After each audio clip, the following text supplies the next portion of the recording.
ಮನೆಗಳವು ಮಾಡಿ ಪೊಲೀಸರಿಂದ ತಲೆಮರೆಸಿಕೊಂಡಿದ್ದ ಇಬ್ಬರು ಆರೋಪಿಗಳನ್ನು ಬಂಧಿಸುವಲ್ಲಿ ಮಾದನಾಯಕನಹಳ್ಳಿ ಪೊಲೀಸ್ ಠಾಣೆಯ ಪೊಲೀಸರು ಯಶಸ್ವಿಯಾಗಿದ್ದಾರೆ.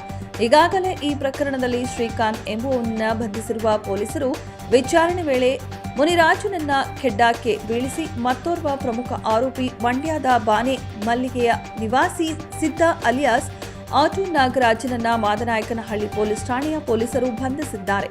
ಅಂಚಿಪಾಳ್ಯ ಗ್ರಾಮದ ಪ್ರಕೃತಿ ಲೇಔಟ್ ನಿವಾಸಿಯವರು ಕುಟುಂಬ ಸಮೇತ ತಮಿಳುನಾಡಿಗೆ ಹೋಗಿದ್ದರು. ಆ ಸಂದರ್ಭದಲ್ಲಿ ಕಳ್ಳರು ಮನೆಯ ಮುಂಬಾಗಿಲನ್ನ ಆಯುಧದಿಂದ ಮೀಟಿ ತೆಗೆದು ಒಳನುಗ್ಗಿ ಕೊಠಡಿಯ ಬೀರುವಿನಲ್ಲಿದ್ದ ಚಿನ್ನಾಭರಣ ಕಳ್ಳತನ ಮಾಡಿಕೊಂಡು ಪರಾರಿಯಾಗಿದ್ರು.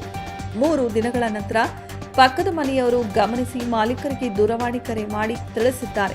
ತಮಿಳುನಾಡಿನಿಂದ ಮನೆ ಮಾಲೀಕರು ಬಂದು ನೋಡಿದಾಗ ಬೀರುವಿನಲ್ಲಿದ್ದ ಚಿನ್ನಾಭರಣ ಕಳ್ಳತನವಾಗಿದೆ ಎಂದು ಪೊಲೀಸರಿಗೆ ದೂರು ನೀಡಿದ್ದಾರೆ. ಪ್ರಕರಣ ದಾಖಲಿಸಿಕೊಂಡು ತನಿಖೆ ಕೈಗೊಂಡ ಪೊಲೀಸರು ವಿವಿಧ ಆಯಾಮಗಳಲ್ಲಿ ಮಾಹಿತಿಗಳನ್ನು ಕಲೆ ಹಾಕಿ ಶ್ರೀಕಾಂತ್ನನ್ನ ಬಂಧಿಸಿ ವಿಚಾರಣೆಗೆ ಒಳಪಡಿಸಿದಾಗ ಮತ್ತಿಬ್ಬರು ಸಹಚರರು ಭಾಗಿಯಾಗಿರುವುದಾಗಿ ತಿಳಿಸಿದ್ದಾರೆ.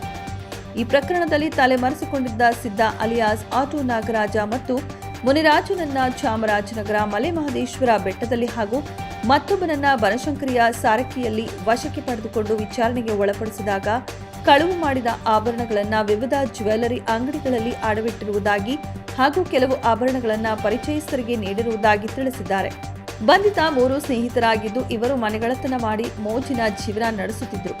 ಸಿದ್ದು ಹಲವು ಬಾರಿ ಪೊಲೀಸರಿಗೆ ಸಿಕ್ಕಿಬಿದ್ದರೂ ಜಾಮೀನಿನ ಮೇಲೆ ಹೊರಗೆ ಬಂದು ತನ್ನ ಹಳೆ ಚಾಳಿಯನ್ನ ಮುಂದುವರೆಸಿದ್ದ ಎಂದು ಪೊಲೀಸರು ತಿಳಿಸಿದ್ದಾರೆ. ಆರೋಪಿಗಳ ಬಂಧನದಿಂದ 1,40,00,000 ಮೌಲ್ಯದ ಒಟ್ಟು 19,50,000 ರೂಪಾಯಿ ನಗದು, 711 ಗ್ರಾಂ ಚಿನ್ನಾಭರಣ, 1 ಕಾರು ಹಾಗೂ 2 ದ್ವಿಚಕ್ರ ವಾಹನಗಳನ್ನು ಮಾದನಾಯಕನಹಳ್ಳಿ ಪೊಲೀಸ್ ಠಾಣೆಯ ಪೊಲೀಸರು ವಶಪಡಿಸಿಕೊಂಡಿದ್ದಾರೆ. ಪ್ರಕರಣದ ಪ್ರಮುಖ ಸಹಚರ ಸಿದ್ದ ಅಲಿಯಾಸ್ ಆಟೋ ನಾಗರಾಜನ ಮೇಲೆ ಈ ಹಿಂದೆ 30 ಮನೆಗಳತನ, ದರೋಡೆ ಯತ್ನ, ವಾಹನ ಕಳವು ಪ್ರಕರಣಗಳು ವಿವಿಧ ಪೊಲೀಸ್ ಠಾಣೆಗಳಲ್ಲಿ ದಾಖಲಾಗಿವೆ. ಈತನ ಬಂಧನದಿಂದ ಮಾದನಾಯಕನಹಳ್ಳಿ ಪೊಲೀಸ್ ಠಾಣೆಯ 13 ಕಳವು ಪ್ರಕರಣಗಳು ಮತ್ತು ನೆಲಮಂಗಲ ಟೌನ್ ಪೊಲೀಸ್ ಠಾಣೆಯ 2 ಕಳವು ಪ್ರಕರಣಗಳು ಪತ್ತೆಯಾಗಿವೆ. ಬಂಧಿತ ಆರೋಪಿ ಸಿದ್ದು ವಿರುದ್ಧ 31 ಪ್ರಕರಣಗಳು ದಾಖಲಾಗಿದ್ದು ಈತ ವೃತ್ತಿಪರ ಮನೆಗಳನ್ನಾಗಿದ್ದು ಈತನ ವಿರುದ್ಧ ಈಗ ಕಠಿಣ ಕಾನೂನು ಕ್ರಮ ಕೈಗೊಳ್ಳಲು ನಿರ್ಧರಿಸಲಾಗಿದೆ ಎಂದು ಬೆಂಗಳೂರು ನಗರ ಪೊಲೀಸ್ ಆಯುಕ್ತರಾದ ಸೀಮಂತ್ ಕುಮಾರ್ ಸಿಂಗ್ ಅವರು ತಿಳಿಸಿದ್ದಾರೆ. ಮಾದನಾಯಕನಹಳ್ಳಿ ಪೊಲೀಸ್ ಸ್ಟೇಷನ್ ವ್ಯಾಪ್ತಿಯಲ್ಲಿ ಒಂದು ಕಳೆದ ಪ್ರೆಸ್ ಮೀಟ್ ಅಲ್ಲಿ ಪ್ರೆಸ್ ಮೀಟ್ ಅಲ್ಲಿ ಅಕ್ಯೂಸ್ ನಂಬರ್ 2 ಅವ್ರಿಗೆ ಅರೆಸ್ಟ್ ಮಾಡಿ ಅವರು ಅಂದಾಜ್ 200 ಗ್ರಾಮ್ಸ್ಗಿಂತ ಜಾಸ್ತಿ ರಿಕವರಿ ಆಗಿತ್ತು. ಈಗ ಅವರು A1 ಕೂಡ ಆರೋಪಿ ಕೂಡ ಸಿಕ್ಕಿದ್ದಾರೆ. A1 ಆರೋಪಿ ಕಡೆ ಸಿಕ್ಕಿದ ಮೇಲೆ ಟೋಟಲ್ 13 ಕೇಸಸ್ ಮಾದನಾಯಕನಹಳ್ಳಿದು ಮತ್ತೆ 2 ಕೇಸ್ ನೆಲಮಂಗಲ ಟೌನ್, ಒಟ್ಟಾಗಿ 711 ಗ್ರಾಮ್ಸ್ ಗೋಲ್ಡ್ ಮತ್ತೆ 19,50,000 ಕ್ಯಾಶ್ ಮತ್ತೆ ಒಂದು ಕಾರ್, 2 ವೀಲರ್ಸ್, ಟೋಟಲ್ 1,40,00,000 ಪ್ರಾಪರ್ಟಿ ಮತ್ತೆ ಕ್ಯಾಶ್ ಸಿಕ್ಕಿದೆ. ಈ ಪರ್ಟಿಕ್ಯುಲರ್ ಆರೋಪಿ ಅವರು ಸಾಕಷ್ಟು ಕೇಸಸ್ ಅಲ್ಲಿ ಇನ್ವಾಲ್ವ್ ಆಗಿದ್ದಾರೆ. ಅದಕ್ಕೆ ಇದು ಒಂದು ಸೀರಿಯಸ್ ಇಶ್ಯೂ ಇದೆ. ನಮ್ಮ ಜಸ್ಟ್ DCP ಮತ್ತು ಜಾಯಿಂಟ್ ಕಮಿಷನರ್ಸ್ಗೆ ಒಂದು ಇನ್ಸ್ಟ್ರಕ್ಷನ್ಸ್ ಕೊಡ್ತಾ ಇದ್ದೀನಿ.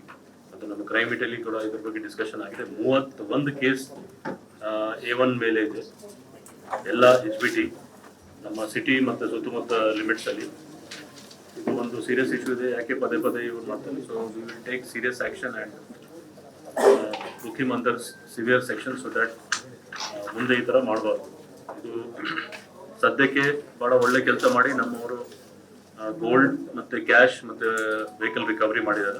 ಈ ಕಾರ್ಯಾಚರಣೆಯನ್ನ ಬೆಂಗಳೂರು ನಗರದ ವಾಯುವ್ಯ ವಿಭಾಗದ DCP DL ನಾಗೇಶ್ ಅವರ ನಿರ್ದೇಶನದಂತೆ ಪೀಣ್ಯ ಉಪವಿಭಾಗದ ACP ಅಶೋಕ್ ಅವರ ಮಾರ್ಗದರ್ಶನದಲ್ಲಿ ಮಾದನಾಯಕನಹಳ್ಳಿ ಪೊಲೀಸ್ ಠಾಣೆಯ ಪೊಲೀಸ್ ಇನ್ಸ್ಪೆಕ್ಟರ್ ಮುರಳೀಧರ ಅವರ ನೇತೃತ್ವದಲ್ಲಿ PSI ಸೋಮಶೇಖರ್, ASIಗಳಾದ ನಾರಾಯಣಸ್ವಾಮಿ, ಮಲ್ಲಗುಂಡಿ, ಸಿಬ್ಬಂದಿಗಳಾದ ರವಿಕುಮಾರ್, ನರೇಶ್, ಫಿರೋಜ್, ಚನ್ನಬಸಪ್ಪ, ರವಿ ಶಾಖಾಪುರ, ಸಿದ್ದಪ್ಪ ಕರಡಿ, ಅಂಜಿ ಮಾಲಂಗ ಅವರುಗಳ ತಂಡ ಆರೋಪಿಯನ್ನ ಪತ್ತೆ ಹಚ್ಚಿ ಬಂಧಿಸುವಲ್ಲಿ ಯಶಸ್ವಿಯಾಗಿದ್ದಾರೆ.